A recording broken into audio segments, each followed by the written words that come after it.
The history of Tofurky. For vegans, vegetarians, and turkey non-enjoyers, Thanksgiving can be a challenge.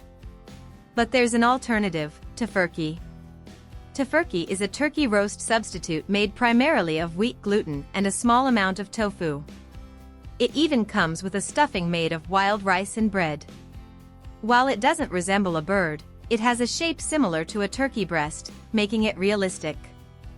Tofurky was invented by Seth Tibbot, a man who lived in a treehouse in Oregon. After becoming a vegetarian in 1972, Tibbot discovered tempeh, a traditional Indonesian food made from fermented soybeans. He founded Turtle Island Foods and began making and selling his own tempeh. In 1995, Tibbot partnered with vegetarian caterers Rhonda and Hans Warbel to produce meat-free Thanksgiving roasts, which became the Tofurky Holiday Roast. At first, people had their doubts about Tofurky.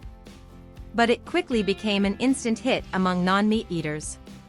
Because of its popularity, Turtle Island Foods expanded their products to include meatless sausages, deli slices, and hot dogs. The taste of Tofurky can be described as that of plain chicken, with a somewhat rubbery texture.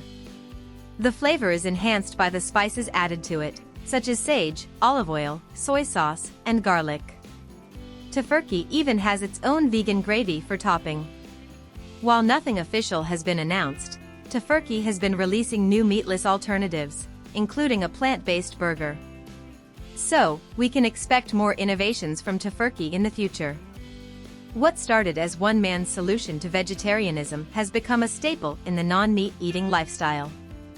Tofurky has given vegans and vegetarians a feeling of comfort and inclusion at the Thanksgiving table.